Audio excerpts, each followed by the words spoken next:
So if you'd be so kind, we ask each time that we're here what folks would like us to talk about.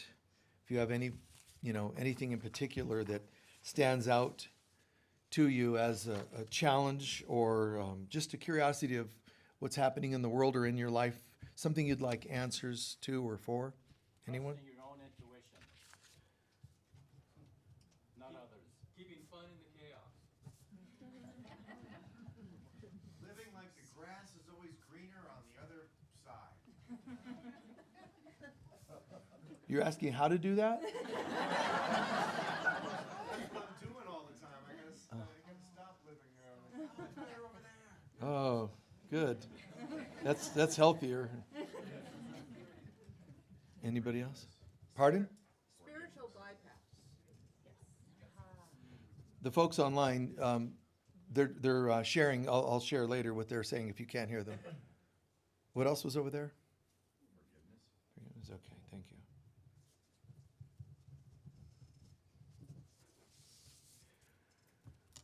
Okay, nice. Topics vary. Some things we've talked about before, but it's not redundant. They're important things to keep feeding our minds and souls with, understanding things like, spiritual bypass, forgiveness. These are things we obviously talk about regularly, but they're crucial, they're essential. There's a saying, the greater the light, the darker the shadow. It's a very important saying to understand, to have in mind. It has lots of layers to it, the meaning. But one of them is when you're getting on the spiritual path, you can expect, I wouldn't say you should expect, but you might expect that the greater the light, you get on the path, the light turns on, the darker the shadow. Now, that doesn't mean it's a threatening statement. Fundamental Christians will say, oh, ever since I found Jesus, the devil's been testing me. That's exactly the same, just a word tweak for a person who's recovering from addiction. I didn't know how much I craved this thing till I stopped doing it. Well, that's the same as God on the path and, the devil's tempting me. It's all the same. What it means across the board for any topic is that when we get our life in order, when we get on the path, try to improve our lives and, cut away addictions and so on, bad habits, old patterns, whatever they happen to be, something happens. And it's an interesting process, actually. But something happens, and part of it is it'll look like something's fighting to keep you from bettering your life. When I told my partner, I don't want to have unhealthy patterns between us anymore, I want to improve things, they started complaining more. Right, but why is that? Well, because it's out to get us. No, it isn't. It's an interesting process. An easy way to understand it is the more you increase light on something, the darker the shadow. That's literally true. I can hold up a piece of paper. I got a stack of the announcements. A piece of paper, the brighter this light, the more my hand will create a shadow. So what is a shadow? A shadow is really just us getting in the way of light. You don't have to analyze what your shadow is. You don't have to worship your shadow. You don't even have to therapy your shadow, although that's fine if you want to. But what is your shadow? It's when I get in the way. So why don't I just work on not getting in the way, and then I don't have to track down my shadow and try to kill it or befriend it. All I have to do is get out of the way and it's gone. That's really important to understand how simple that is. But the greater the light, the darker the shadow also means in my day-to-day life. Go ahead, try to increase your light. Try to find Jesus. Try to improve your life. Try to get sober. And you're going to find some strange levels that we go through. But the darker the shadow means it's gripping me. It's fighting me. I'm trying to get my life in order, even if it's the topic of prosperity. Well, I barely have any money, so I was told that tithing helps. What I found was I have less money when I tithe. Well, of course you do. If you have $10 and you tithe $1, you only have $9. But it's about shifting your consciousness. If you enter sobriety going, oh man, that's it. I'm going to do it. I'm going to go for it. I know it's going to be challenging, and so it is. And I know it's going to really work me over, and so it is. It doesn't have to, but that's the mindset. there is a tendency for the ego to fight from dying. The ego being your addiction, the ego being evil, the devil, whatever you want to call it.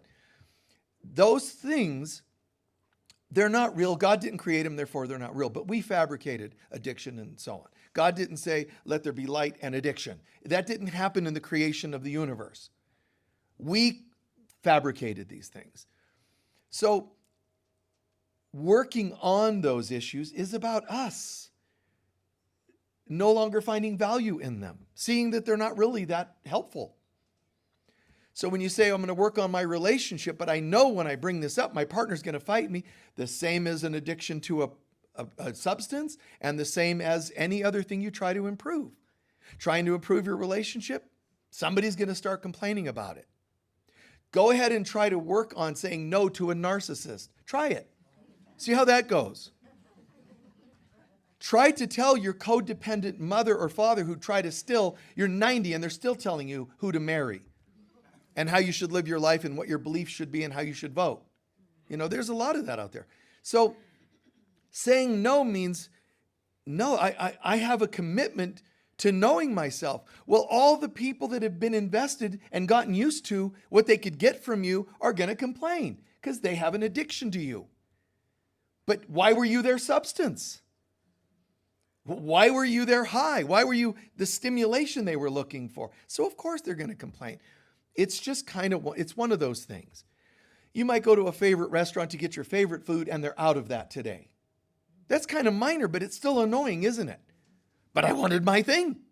Yeah, but we don't have any. See, that's troublesome. Imagine trying to change your whole life, not just get your food today, your whole life. The greater the light, the more changes you want to make, the more pushback, the more fight, the more comments you're going to get from other people. That's just this world, and it's ridiculous, but it's the one we created. So whatever form this takes, there's stages to this. And one of you used that phrase, why do things always the grass always looks greener on the other side? It's kind of an amazing concept for us. Why is the grass always looking greener? Which isn't true that it always, but sometimes that's the way we think. Oh, if only. See, if only means I don't have. It's an if only. If only I lived on that other side, the grass would be greener and I would have a better life. If only I had married them, if only I hadn't married them. If only I had their family instead of mine. You know, there's lots of these. That isn't God. God didn't say, here's a really, really cool family, honey. Really? But that's not yours. That's the one you will wish you could have had. And then let me introduce you to yours. Tell him, St. Peter, well, door number 2, here's your family. You know, their last name is Dysfunction. That should have been a clue. So that is not God's will. This is us having to meet ourselves, our thoughts, our beliefs, our issues. Everybody's magnifying these issues and so that they can reflect them to us. And believe it or not, the Divine Mother is behind that. She's saying, honey, I know you think you want this and don't want this, but the truth is, in you, there are misthoughts. And whatever one you end up with is going to be the one you needed to look at today. No, that can't be true. Oh, okay, never mind. So now you have harder lessons because you're living in denial of such what could have been easy, an easier way to live and learn. So when you get on the path and you say, you know, enough is enough, you're alerting all kinds of bells and whistles go off to the ego. Whether it's sobriety or any other topic, as soon as you decide to change your life, and that means even just your partner, hey, listen, we have certain conversations. I don't like the way we do, when we talk about a certain thing, there's a lot of yelling and arguing and fault finding and blame, and we have to change that. They could say, no, I like that stuff. And you can sit back and just, that's not what I was hoping to hear, but I will not continue doing this. How many rings will it get before you catch it? Good, thanks. You see what I'm saying though? It's like bells and whistles, you see? They go off to tell you. So think about this. Like, that's hard for me to hear that you don't want to make those changes with me. But see, this isn't about this. My healthiness comes first, not you, not our friendship, not our family ties. God comes first. Oh, well, now they're going to complain and they're going to get upset. I don't care. So don't plan on making changes in your life. Don't plan on awakening the light and choosing sobriety and choosing no more codependence. Don't do that until you are sure. Because if you're going to do the one where I'm making changes and as soon as somebody complains, I give in, you're going to feel twice as bad. You see what I'm saying with that? Now, some of us go, oh, well, then I probably should vow to make no changes. Well, yeah, but that's just going to lead you to misery anyway. So sometimes you just go. Sometimes you say, starting on Monday, I'm going to do a fast. And I'm going to do a fast for 5 days, a fast. And don't you know that your neighbor brought over your favorite food on Monday? And diet starts Tuesday. How much do you give in? Sometimes you just go, I'm just going to start it right now. Yeah, but I haven't prepared. I got to have my last supper. I have to have my last final meals and to prepare for my fast. Well, doubling up on all your intake of food isn't the way you start a fast. It's so strange. So really what you want to do is, how committed are you? I'm really committed. Then start now. Yeah, tomorrow, which is not bad. Don't judge yourself, but you already put one delay. So just ask yourself what that's about. And pick someday. Just do something at some point. Go. It's one thing to get an inspiration to do something. It's another to focus and another to go. Just move. And the sooner you move, the sooner the fast will be over anyway. So we have these challenges. And if I decide to turn on the light, here's something that's a bummer, which I've already been adding to it, saying, when I turn on the light, things they're called contrasting. So when you start to wake up, guys, you're starting to contrast your life. You're better off not having any spiritual intelligence at all. If you could just stay dense, you're really going to be safer. But now that I've told you this, you're already up creek. See? You should have just not come here and listened and watched and read and anything in the world. Something's going to get to you at some point. You can't hide. Your conscience, your soul wants to wake up. It really wants to. But there's this point where you turn on the light and all of a sudden, let's say you took your first workshop and you go home and it was a relationships workshop. When you go home, you will never be the same. I mean, you can try to stuff it and hide it. And no, none of that was true. You can try, but something in you knows. It was talking about poor communication. And I want to work on that. It's talking about faithfulness. And I want to work, whatever it is. So there's a part of us, the light starts turning on. You can't go back to sleep. It's those mornings when the alarm goes off and you definitely woke up, but you're going to try to pretend you can still go back to sleep. Your phone went off while you're sleeping and it woke you up. Oh, but it's okay. I'm going to sleep. I've only slept 2 hours. I got several more to go. And you just lay there going, like as though you can fool yourself. When you're awake. Can I hear an amen? Yes. Now, what about when it comes to relations and you're waking up? Guys, before your relationship ended, before they cheated and left and did all the things they do, some part of you already knew this was coming. Some part of you knew it was over. Roommate, family member, whatever category. Part of us, guys, we have an all-knowing. We do. But it's an all-knowing that pretends it knows nothing. That doesn't make any sense. I'm all-knowing. I'm a very intuitive person. Do you need advice? Okay, I'll give you some advice on psychic skills and so on. And yet, your life is falling apart. You didn't know anything about it. You were a victim of this and this and this and this. That doesn't make sense. So even when you start to own that you're intuitive, be careful. Because now next time what someone says, then how did you lose your wallet?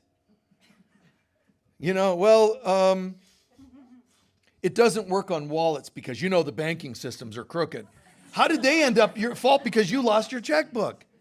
This is what human beings do. Well, I didn't know they were going to take advantage. You start to back off on bragging how intuitive you are when you see the number of things that go off in your life. Because you start to realize, I should have known. Well, that's not going to help. But notice it's a stage. There's a stage where we are dense and we live dense. We're shallow and we live in darkness. Stay stoned enough and you'll never realize that you're an addict. Okay? You'll be too stoned, too distracted. So we start to say, I'm waking up now and oh my God. George Harrison said, there were a couple times I dropped acid and so forth.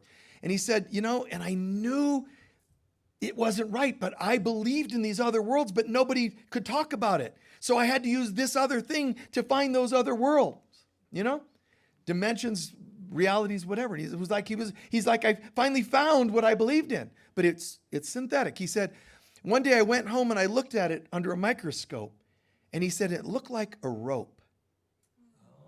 And I realized it was a symbol of like a noose, a symbol of being tied.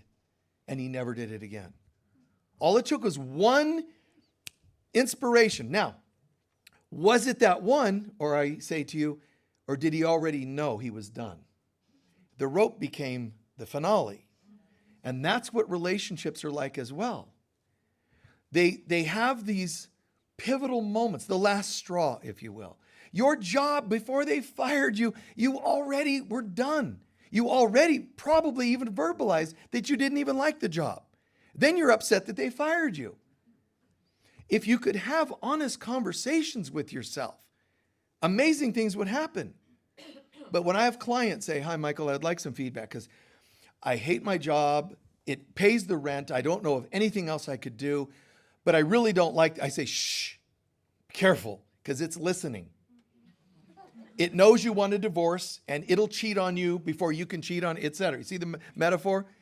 So what I say to them is change the words to this. I am done, but I'm going to give it till next year at a certain deadline so that you're on notice as well as them energetically. You don't want to just blurt this out because then you'll become a victim of your own words when they come around and boomerang back. So when you realize the light's turned on, everything is going to become more contrasted.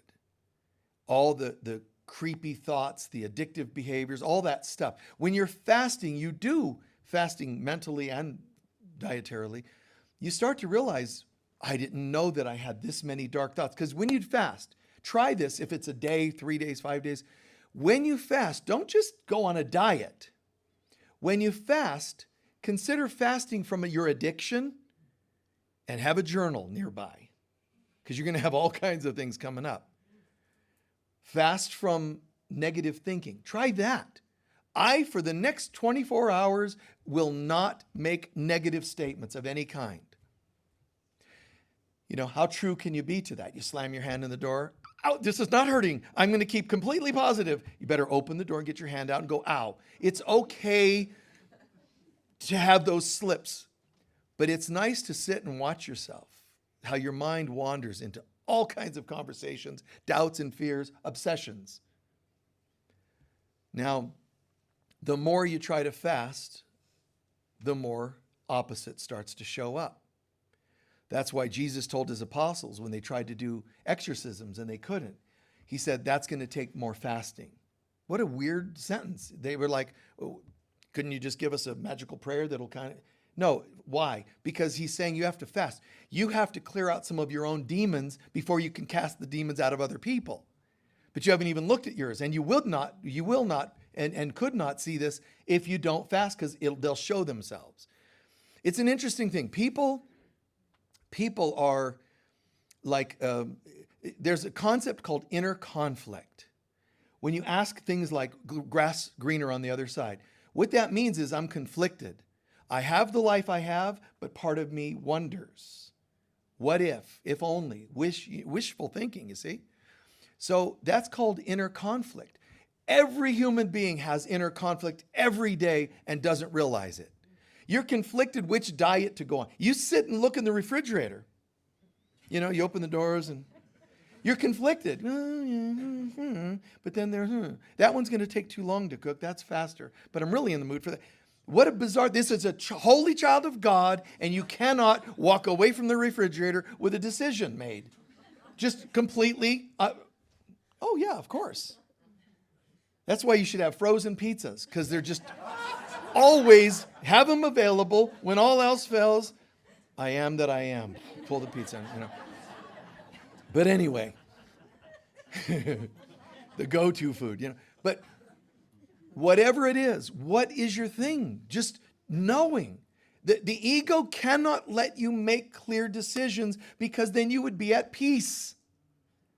So it seems like I'm conflicted. And wait, it starts with I'm raising the light in my being. You're already in trouble, but it's a good thing you're doing.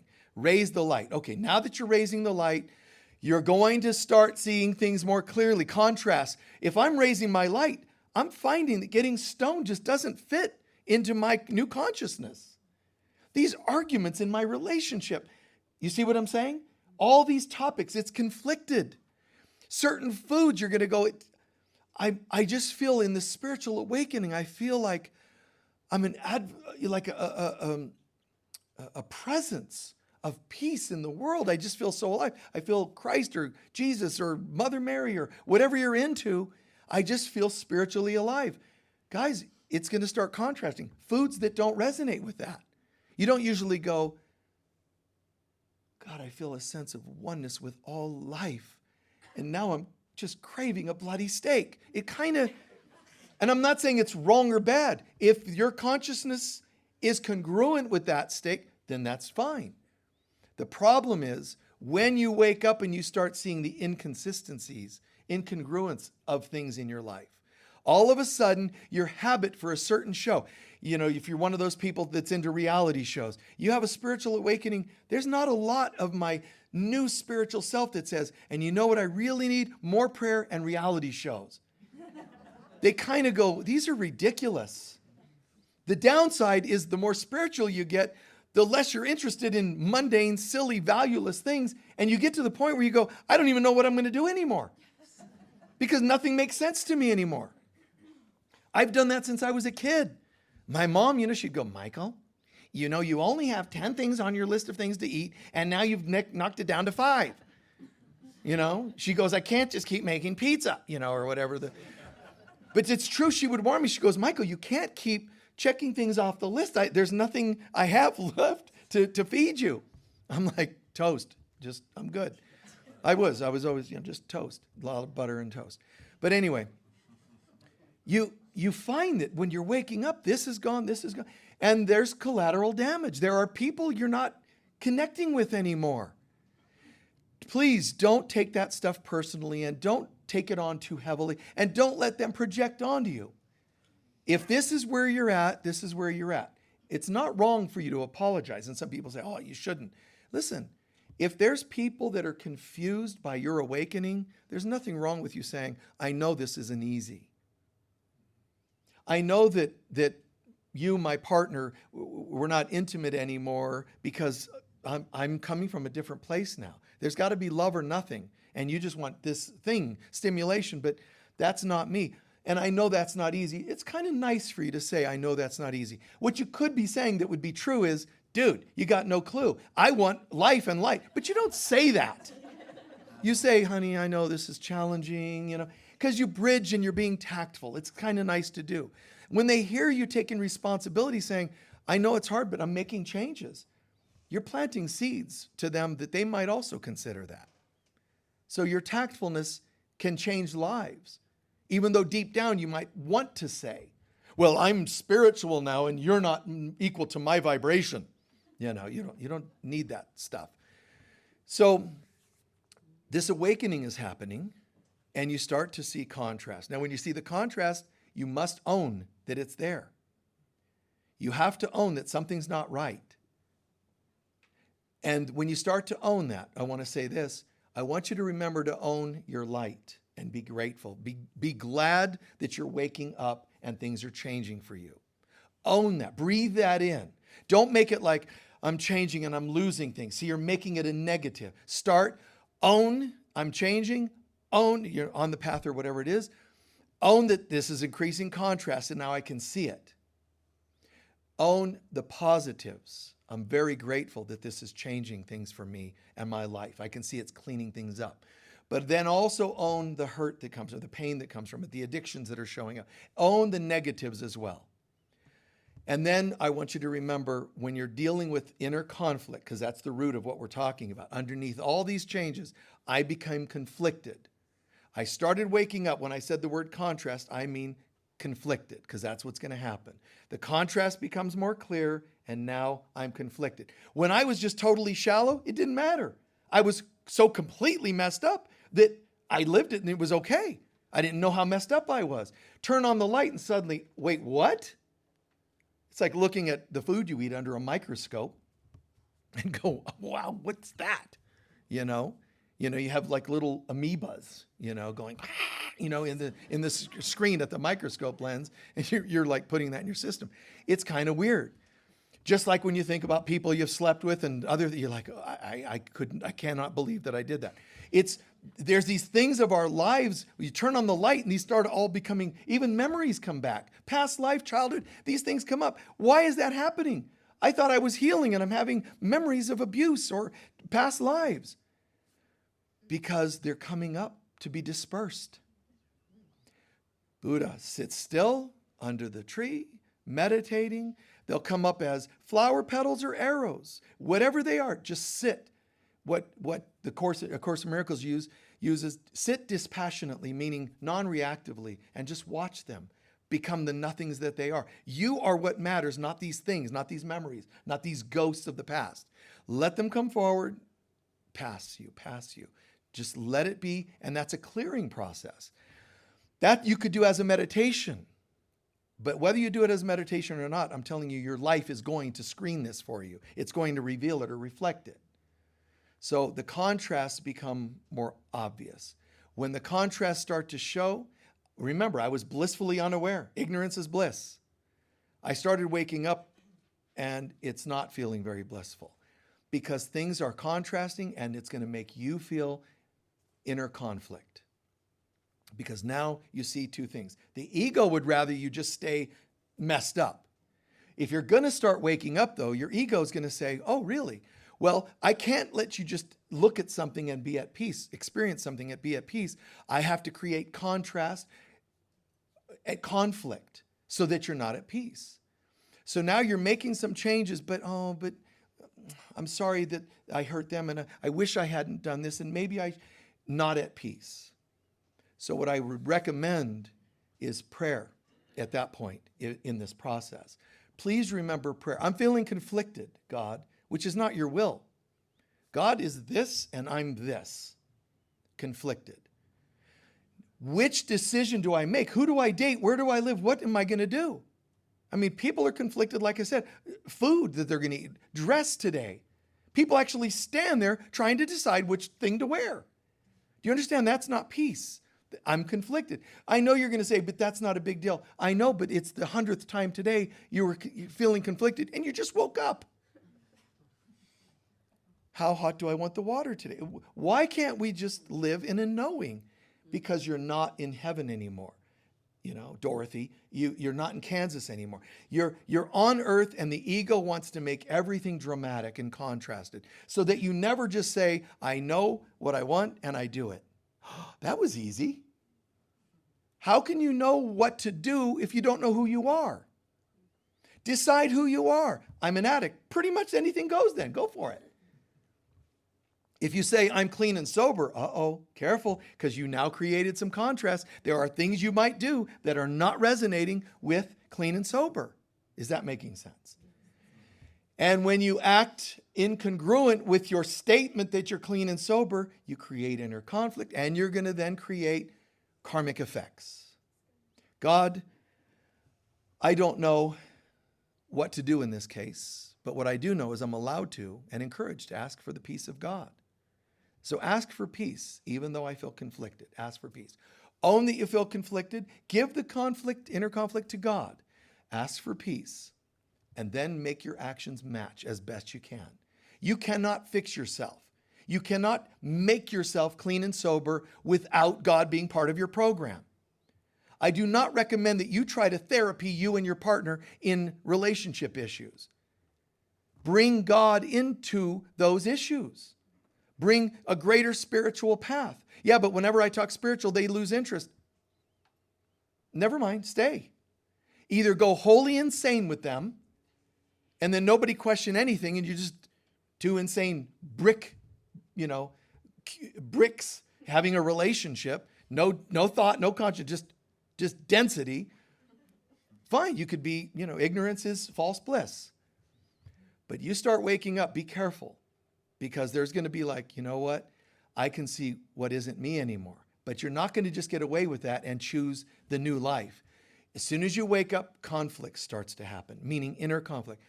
I don't know. I feel more awake, but I don't know how much to tell my kids. They're a certain age. I don't know how much I should tell them about the changes in me. I'm conflicted. I want to have a beer with my friends, but if I don't have a beer, they make fun of me. So what do? I'm going to lose my friends. Is that what you want, Lord? God's like, hey, I got nothing to do with this. Is you, reflecting you. This is your process. We can learn to walk the line in God. Pray, God, how would you have me see this? I'm torn between, wanting to go dancing, but I can't seem to go dancing with friends that don't want to drink or hook up with somebody in a one-night stand. But that doesn't feel right. Then don't do it. So I'll just sit home. I'll buy myself a rocking chair and, I wonder what my friends are doing tonight. That's actually not wholeness. That's inner conflict. And you might go, but I'm doing the better of the two. That's not a bad thought. That's not bad. You are doing better. But you don't have peace yet. God, how would you have me see this? Ask to have a different spiritual perspective of these things. What I really want is the peace of God. I start to wake up. I start to notice the contrast. I'm going to feel more conflicted. As I said, there's this genesis or progress or process that we go through that just descends into darkness. I'm starting to feel all this stuff is exposed. What do I do? Like I said, please own it. Own what's happening. Know it. If you recognize you're conflicted, you can bring it to healing. If you're in denial, it's not going to help. Blame, and it's not. Well, I wouldn't be feeling this if only.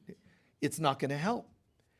I'm feeling conflicted. Does that sound like a great positive affirmation? Doesn't sound like it, but it is. I'm feeling conflicted right now. I haven't gone out for a long time, and I feel like a hermit, and, I'm starting to just, feel alone and bored. My friends want to go out, but they want to go see a horror movie. I'm feeling conflicted. I want to be with my friends, but I don't want to do that. It's like, when can we have peace? Even the foods that people crave the most, do you know that a lot of times those are actually food allergies you have that make you crave unhealthy foods? Do you know that? Anybody? Good. Do you know that there are unhealthy people you crave because you have an allergy to those people? And yet you just can't do without them. I got to have that. Every time I think of them, they're so good looking and how bizarre that we live in these lives and bodies craving the things that are not good for us. That is not God's will. It is not how we were created. We've done this to ourselves. How do I know my food allergies? Well, fast first and purge away some of these things. Do the prayer. I said that's one of the things to do. Do the prayer part, the owning part. Do the prayer part to see these things differently and for the support of God, the love of God, peace of God, but also proper actions. So to say, I go out every night drinking with my friends, and I'm conflicted because I have a heck of a good time, but hangovers. The solution is going to be what? Don't go. And then you're going to be bored, you're going to say, and go and you have a hangover. I lose either way. Lose is not God's will. So in other words, I don't know what to do with this. Be vulnerable. So I'm giving this to you, God. I don't know what to do with this, but I'm giving it to you. This is going to get very interesting because one of the other steps is love and forgive yourself. So Jesus, which I've shared before here with you, Jesus says, we're going to go into Jerusalem now to his apostles. Peter, who knows, he's already said, when we go to Jerusalem, I'm going to be put to death. So Peter's like, well, the logical thing to do, don't go to Jerusalem. And when he says that, Jesus says, get behind me, Satan. He's saying, don't even go there. But why? Because Jesus was owning, recognizing, you're mirroring my conflict. Part of me doesn't want to go and die and be murdered the way they're going to kill me. Part of me doesn't want that, which is why in the garden he says, if it were me, let this cup pass, but let your will be done. That's what we have to do. Own that you're conflicted. And when you mirror that conflict through somebody else, own that don't say it necessarily, but own that that's you. When the judge says guilty, how could the judge say if you don't already feel guilty? If partner says, I found somebody who's better looking, you already have to have had these doubts about yourself to hear them mirrored. No, it's not very kind of them to say these things. No, it's not very thoughtful. Yes, it might be selfish and even overtly hurtful. But why you? You could not be doing and saying any of these things if it were not somewhere in my mind. Because there isn't anything that exists that isn't in your mind. That's why it's said that when the Spaniards arrived at certain shores in the Americas, the native indigenous people couldn't see the ships. It is commonly taught about this. They couldn't see the ships, the indigenous people. And so when they row in on the little boats, the little, whatever they are, the rowboats, when they arrive, the natives could see them because they knew what little boats were. But when they said, where are you coming from? Where do you come from? The ships. They look and they couldn't see them on the water. Because they had never seen them before, it was not a part of their reality. They take a test group of kittens that are just born, and they take one group and put them in a room with only vertical items, another group only horizontal items. And the cats learn to exist in those items, around those items, that environment. When they switched them, the cats kept bumping into things that they had, it was not part of their reality. It's so bizarre. Their mind was programmed only to see vertical things, so they couldn't see horizontals, and they would run into them. And the other group would run into its opposite because they didn't know what they were. They couldn't see them. So our eyes are receptors, but they're only an illusion. They're only tools that we use. It's my mind has to believe that this is a possibility. My mind has to understand. Whether I see heaven or hell, it's in my mind. If I'm in a state of perfect God consciousness, I can't see the freckle that you don't like on your face. I can't see that you've lost hair recently. I can't see that you have personality disorder. And what's interesting is you get into this place of holding so much clear vision of what is true, it becomes a problem too. Because if I can't see any of those things in you that you want to mirror, because that's you, and I mean I being any of us, when we're able to see people more clearly, it's a funny thing because it's like we're living in a completely different dimension. How do you function in the third dimensional world when you cannot see third dimensional things in people? And that's how Jesus was able to say, get up and walk. Because he said, you're going to come up to my reality.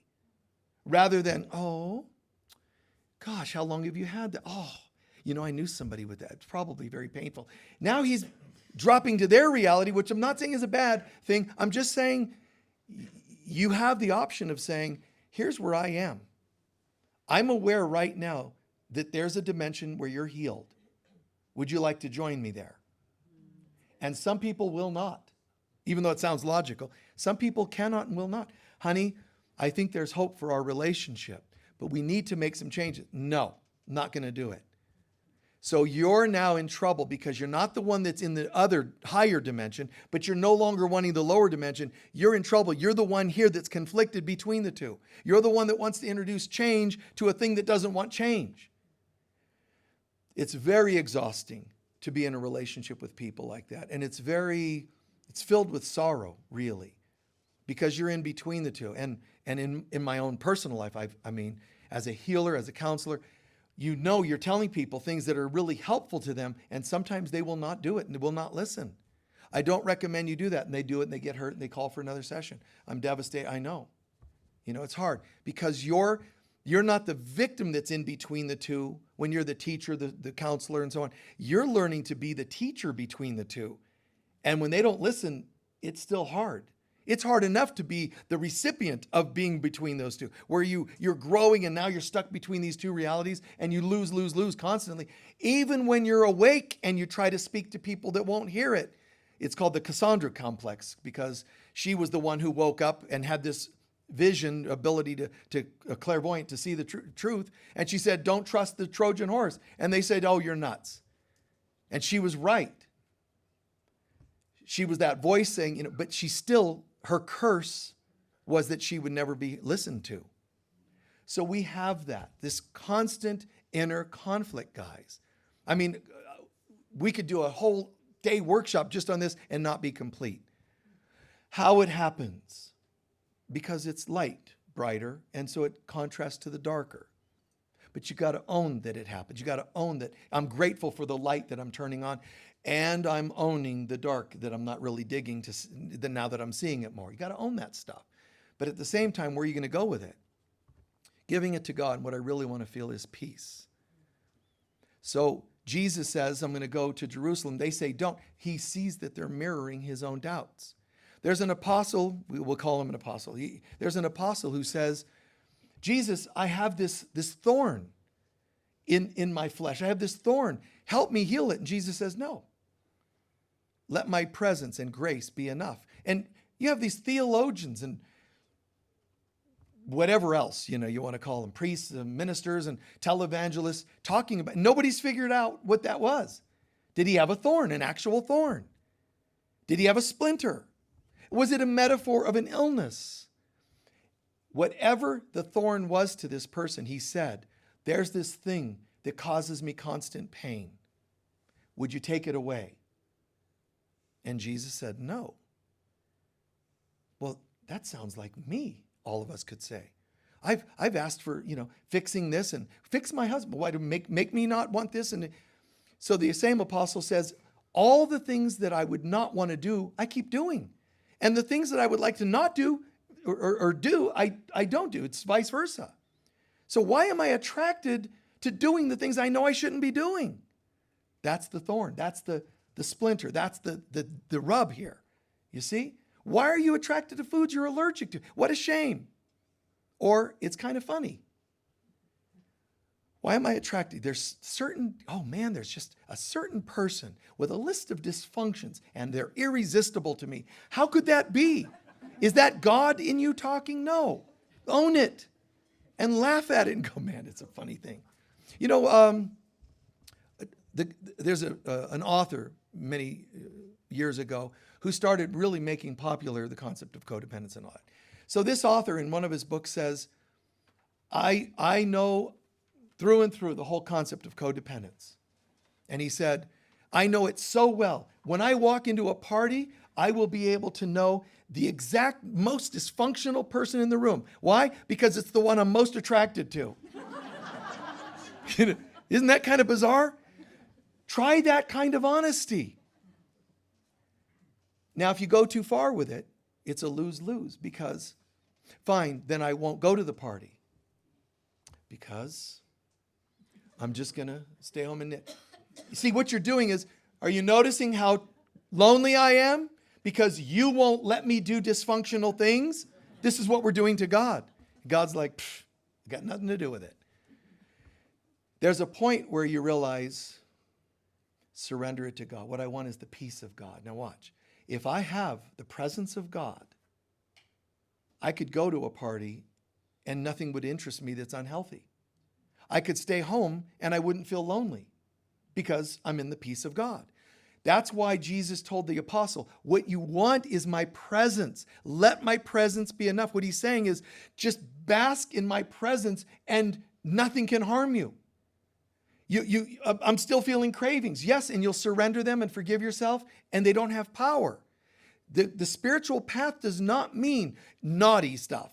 No. Say no to naughty things. That's the way of the mystic, which is beautiful.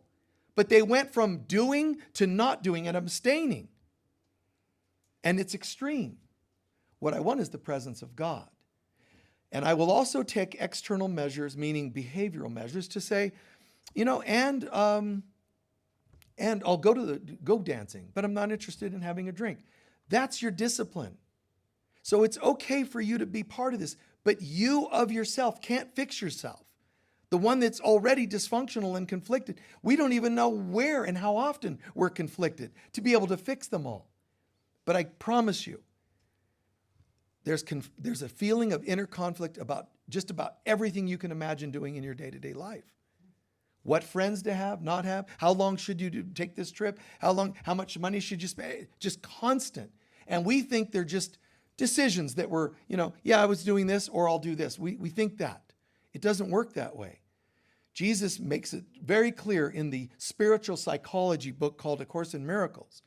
Here's how this works. I've shared this, I think, twice before in our talks here, but here's how this works. Let's say you are desiring to do something. It's a movie, it's a food, it's a drink, or whatever it is.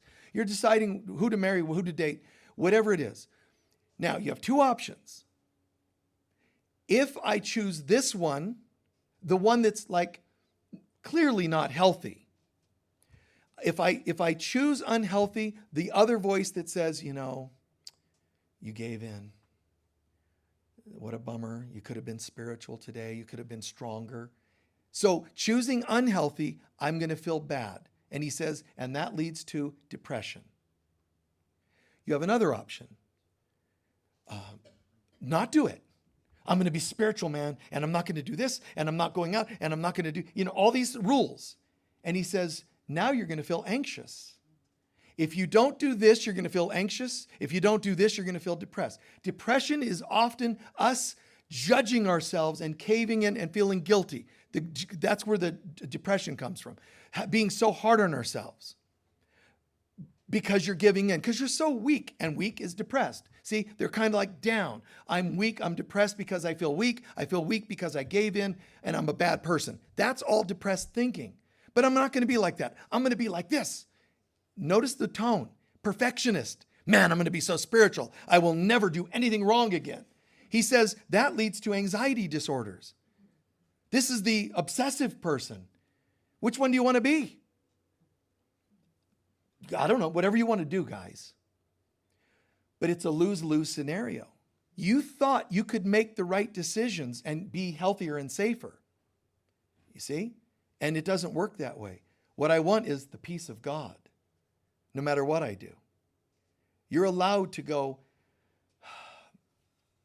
this food, it's my birthday, I'm on a diet this last couple years, and it's probably not a good idea to have sugar. Probably now you're just leading yourself into trouble. You know what? God be with me. Have a slice of cake if that's what you want to do. Enjoy, smile at people. Don't look at them all and go, do you know what's in that? Do you know how much sugar's in a cake? That's not why you're on this planet.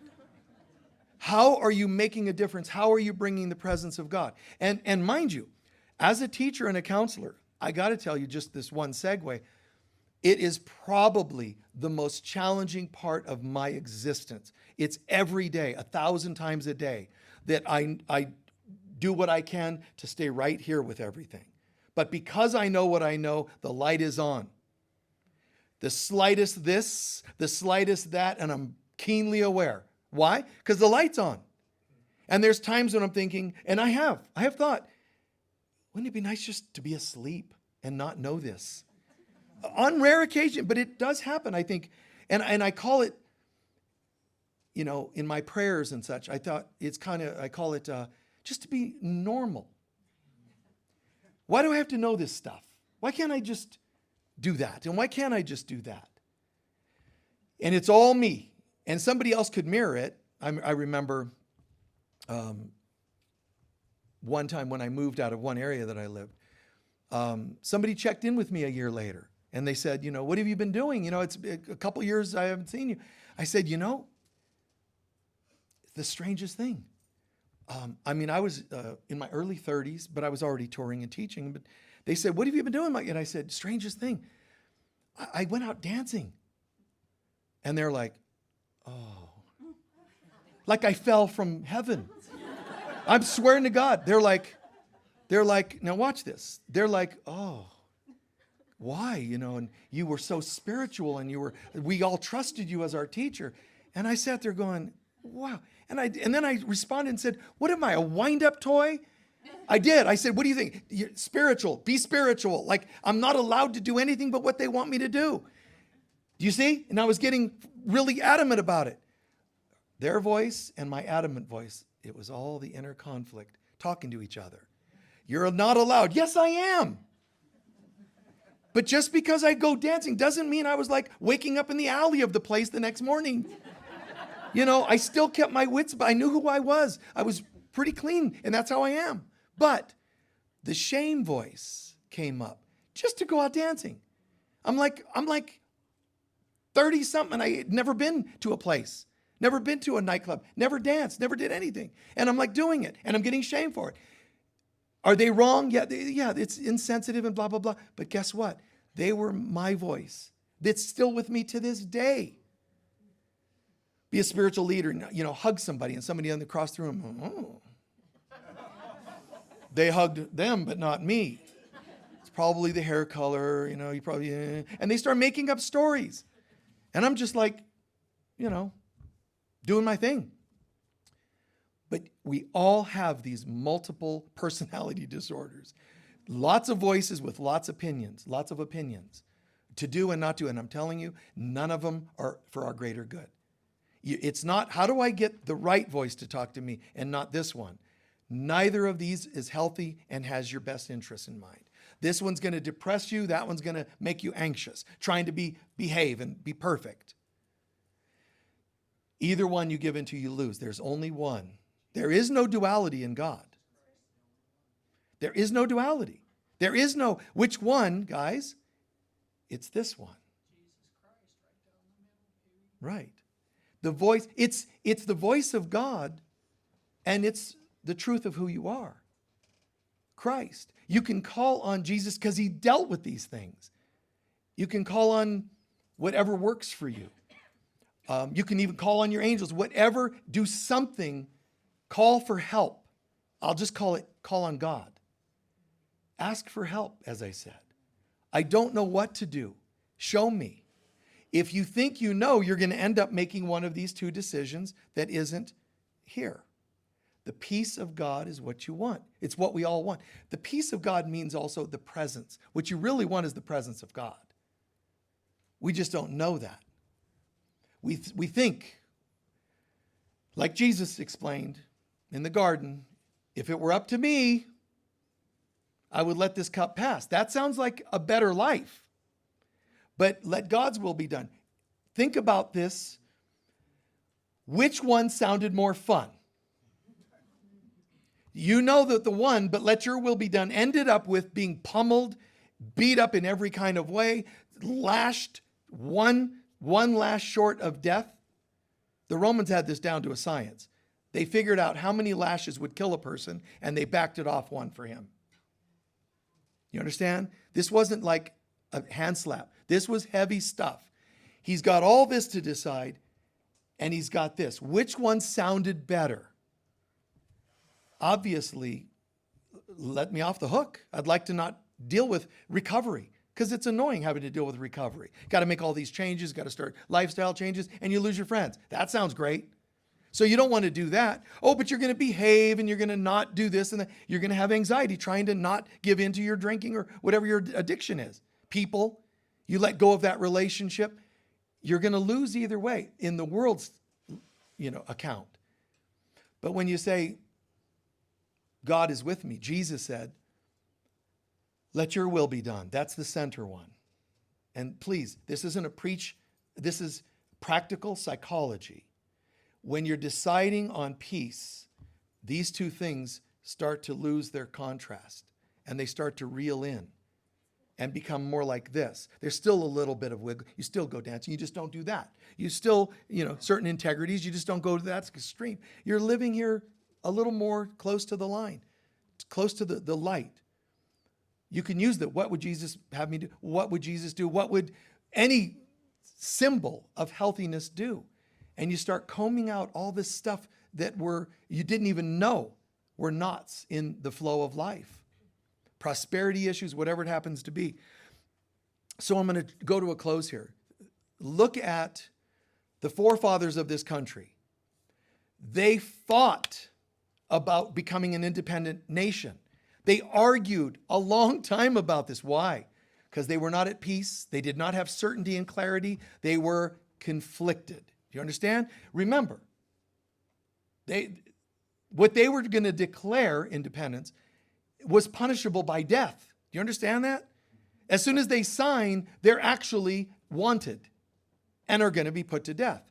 Like Ben Franklin said, guys, we better hang together or we're going to hang separately. It's a really great wisdom statement because divided we fall. So not long afterward, barely wins the vote to end slavery. Why wasn't it obvious? Because they were conflicted. They were not clear. They were conflicted. This happens again.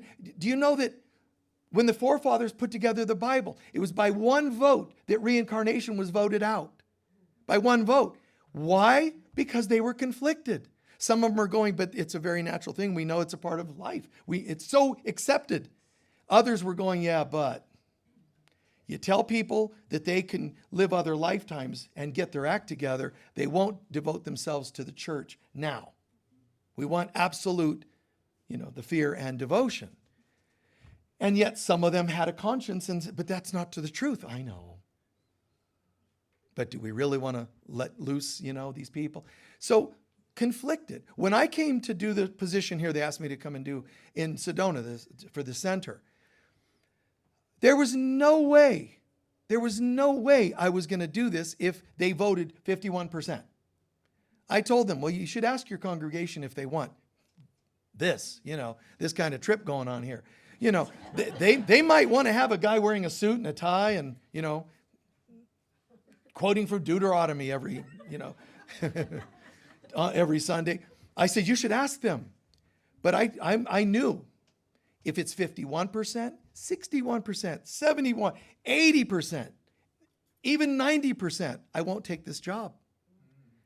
It has to be clear. I will not step into conflict, which I still stepped into. Because even the few percent can be very loud and obnoxious to get their way because they're mad they don't get what they want. Yeah. But I still said it's got to be a major, and it was 99-1. You won your battle through Jesus Christ, bro. I watched you do it. Thank you. Thank you, sweetie. Thank you. Yes. Yes, Jesus.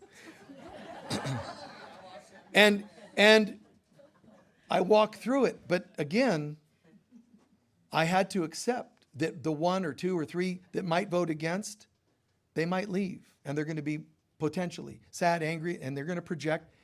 Are you okay with that, guys? Are you okay with your body screaming for an addiction to be fed when you say no? Like I said half an hour ago, don't start your sobriety, your fasting, if you're not going to stick to it, because it'll be worse now. If you're going to make a commitment, then stick to it. It's great for your self-discipline and so forth. It's great on all kinds of levels. But again, wow, do I want to win by 51%? I could never be a politician because they've already divided into distinct groups that will not vote for what's right. They'll just vote for what their thing tells them to do. I can't do that. I need free people making a decision that's coming from something else, a higher inspiration. And if that's happening and the vote is not clear, I'm going to sit back and think. Now, have to sit with this. And I'm telling you to do the same thing. If you can't figure out what peace is, take a break from it. Fast. That's what the greats did. You fast from it. You take a break and say, okay, I'm not clear, so I'm not making a decision. They call it sleep on it. Give it a night, give it a day. Fast and wait for inspiration. And it's nice because as you fast away all the extraneous and garbage voices, you fast those away, greater clarity comes to us. But it helps if you believe that. It helps to believe that you're worthy, that God will speak to you and give you ideas, give you insights. You might want to do this before you do that. You might want to add this to the mix or whatever it happens to be. So the inner voice, the conflict, it's normal. Please own it. It's normal, but it's not of God. So look at it. Own the light you must have turned on to make the conflict. That's a good thing. I must be on the path because this is lighting up for me. But I got to own that I have doubts and fears and contrasts. What am I going to do with those? Give it all to God. Give it all to God. I don't know what to do with these things. I don't know which. See, God isn't telling you do this or do that. God's going, I want you to only do this. But I don't know how. I know, honey. So give this all to me. Do what you can on the outside to make decisions to stay healthy, live a healthier life. But you're going to have these callings. And the apostles had those callings. This one with the thorn in his side, figuratively. Such pain all the time. And he acted it out on other people. His issue, he would act out on other people with his agitation level. See, and that's not of God either. So we walk here, just keep following this. What is the peace of God? What resonates with peace, and follow that? Not what would they want, what would they want? No. What is the most peaceful thing to do here? Allow Jesus Christ to lead. Yes, what's that? Yes, right? Right there. What would peace have me do? What most resonates with peace? Get used to that mantra, peace. If something doesn't resonate, guys, it might not be right for you. If you want peace.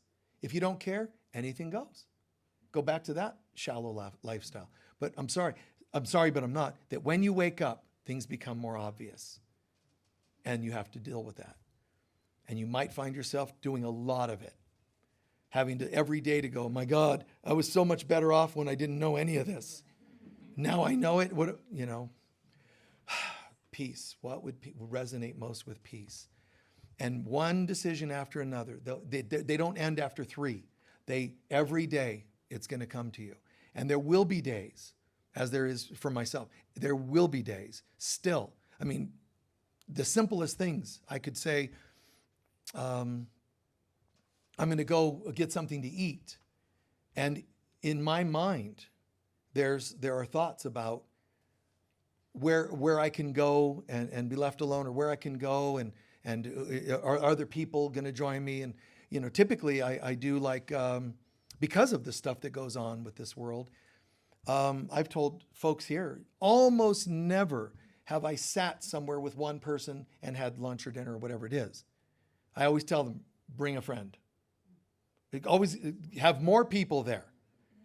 See, so that people, because one time when I got here, somebody was here and they said, could I come for a session? They did. They said, instead of sitting, could we just walk? Could we walk up the street, just down the street? And so we went walking. Somebody saw, and the next thing I knew, I was dating the person because they saw me out walking with this person. I'm like, okay.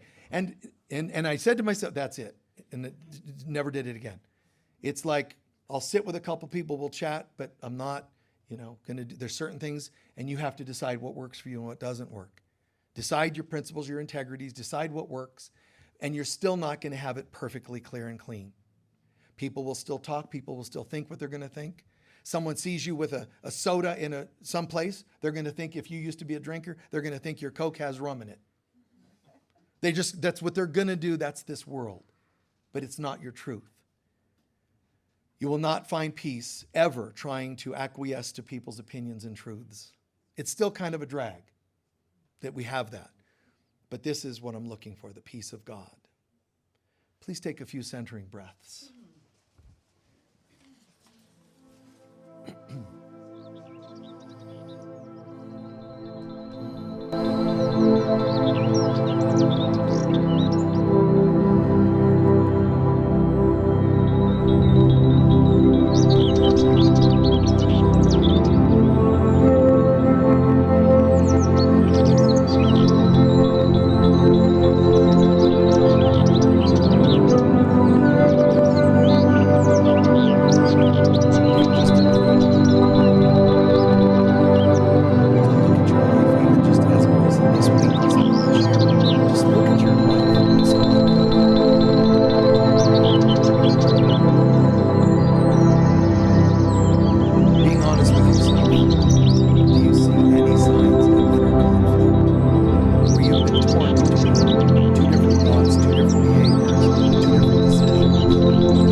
where there was more. To all the people involved at either side, whether it's political, scientific, doctors' opinions, family members, all those things is still. Be still and know that I am present. I don't deny that there's voices, and I don't deny that they think they're helpful. That's enough. Stop. Where all I choose is the peaceful presence of God. Hold it. The peaceful presence of God.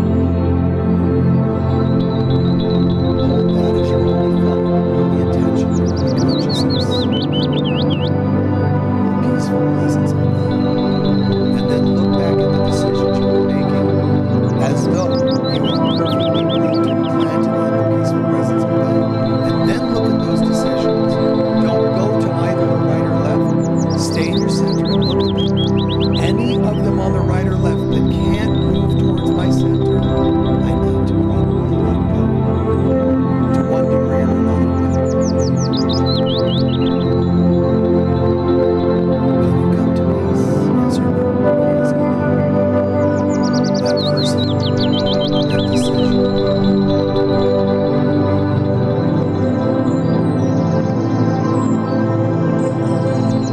I am the only child of God, and yet allowing myself to grow in constant conflict. I really love this car, but I'm conscientious that it uses too much gas. Where is the peace of God? I love eating this, but it's supposedly not good for me, conflicted. It's not. This is what I have done to you, to your children, Father, Mother, and I'm saying, it's time for me to return, to bless, to know what you'd have me do that you would do. What would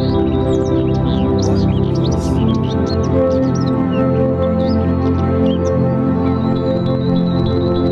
And I give thanks that I'm getting a taste of peace, what it's like to still do things and still make decisions, but from a place of peace.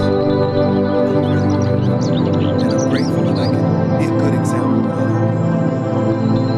I don't have to preach to them not to do certain things because those things are naughty. Instead, they just sense that I seem to honor my heart.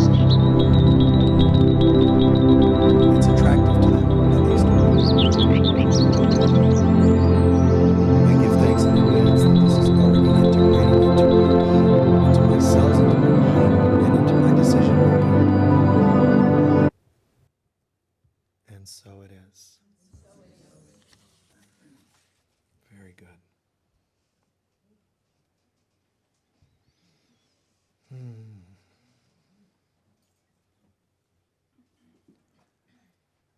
One of you asking about, having fun even in this world, even in the chaos. And we think that it involves these two extremes, and it isn't. It's the peace. And then you bring the fun. You're not looking for it out here. You're bringing this really beautiful presence. And still, it's a tightrope. It really is.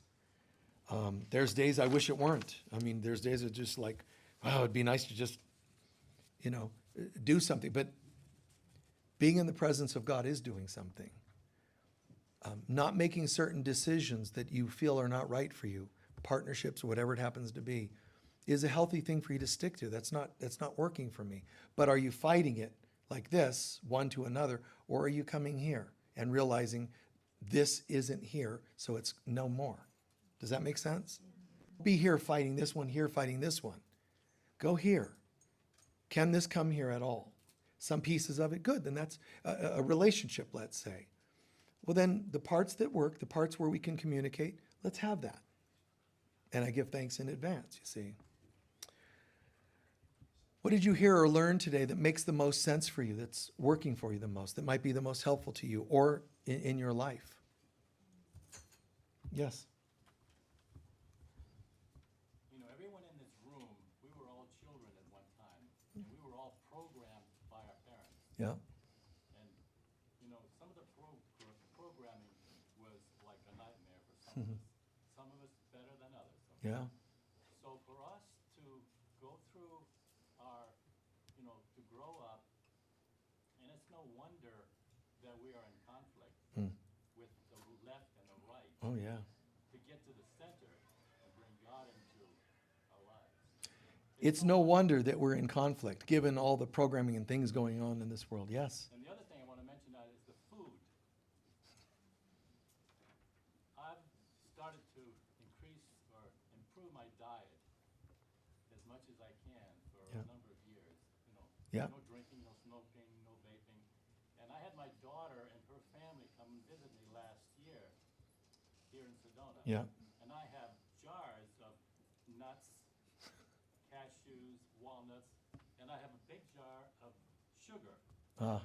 And I filled it with sugar, and I wrote poison on it with a skull and 2 bones. Oh, jeez. And my daughter looked at it, she says, "Dad, what's that?" I says, "Too much of that will kill you." Jeez Louise. I won't share the whole story with you folks online. But yeah, even something as simple as foods becomes this thing I want to perfect, and it's causing conflict, which, by the way, if it's causing conflict inside, it's also harming your health. So even trying to eat a certain way is harming your health, which is counterproductive. Okay, just 1 or 2 more. We have to move on. Yes. My favorite thing is handing every moment over to God. Hand every, yeah, or to Jesus Christ. Hand every moment. Well, the conflict, you understand, you're on this planet. This is the ego's trying to make you conflicted rather than peaceful. So call on peace. Call on peace. But that I'm not only saying call on peace. I'm also saying own the light you must have turned on to create the contrast. Good job. I'm glad you're getting on the path. Own that these shadows are yours. The doubts, the fears, the voices of others, and the angst I wish I had. And that's my doubts speaking. Own that. But then, yes, surrendering it and taking appropriate actions on your part, sure. But you can't just fix yourself with your actions. You bring God into the picture. It really makes it so much easier. One more. The imbalance will become obvious when we're not centered with God.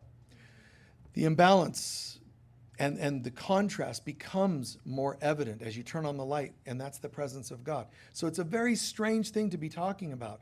Let's all turn on our light more, and then we all leave depressed. Because he said, when you turn on the light, yes, as Jesus says in the Gospel of Thomas, seek and you shall find really was seek and you shall become disturbed. And then you will find eventually. I know, he actually said that.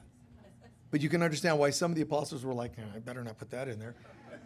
Seek and ye shall become disturbed. It isn't like a great crowd gatherer, for churches. Seek and you shall find. Oh, okay. No, seek and you shall become disturbed. Because when you get on the path, the light comes on and the dark expands, and now you're looking at contrast. That is my life. Really? I got on the path and this is what I get with it? Just contrast and conflict inside? Stay the course. You're doing the right thing. Give thanks, and stay the course. Because my intention is to walk in the light of God. What do you do, guys, if you have a critter that gets on you, a spider or whatever, that's trying to kill you? It could kill you or hurt you. What do? I'm conflicted because I'm a spiritual leader. I'm a person of peace. Oh, I don't want to hurt it. When do you make those decisions? How do you make those decisions? You see? It's interesting. You've got an invader in your home. It's a person. Oh, well, peace be with you. It's all an illusion. What do you do? And I'm telling you, the ego is planning these things in our lives. Look at politics, to make nobody be at peace. To me, it's very sad. And sometimes I get a feeling of heartbreak because people work so hard to make things challenging and so dark. It's just like, sometimes I'm like, God, we were that close, or whatever it might have been, and something happens to create that contrast. It's a good reminder, as Yogananda says, when these things happen, this is not my home. This thing here, the look of it isn't my home, but this is. Come back to this. Keep coming back to this. Sorry, you might not seem like you have a lot of support systems to get you here. Start here, and you'll get more and more of those. We're going to take up our collection and do our closing prayer.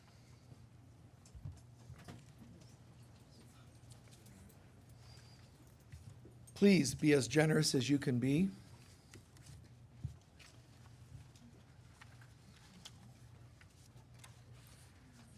The prosperity prayer, we call it, prosperity blessing, is on your brochures. Hold your love offering to your heart. What you give goes in the bags. The stuff, the donations in the baskets are any extra donations you can afford. We use that towards special people of lesser needs or for some special projects, okay? So this prosperity blessing together, please. Divine love flowing through me blesses and multiplies all that I am, all that I have, all that I give, and all that I receive. And so it is. Thank you.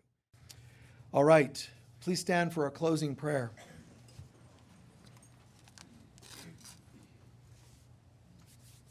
How's everyone feeling?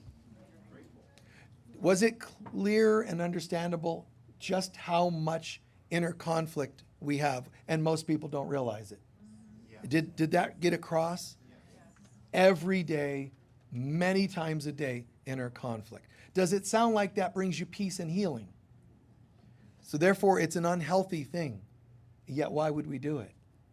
Well, I didn't know any options. Well, now you do. See it. Own these pieces. Surrender it. Ask for peace. Ask to live from this centered place. And know that there's nothing wrong with you when you feel inner conflict. It's a normal thing in an egoic world. But there are alternatives. There's other ways of dealing with this. I could see peace instead of this. The light of God surrounds us. The love of God enfolds us. The power of God protects us. And the presence of God watches over us. Wherever we go, God is, I am, we are, and so it is. Peace be with you all. Thanks so much, guys. You're welcome.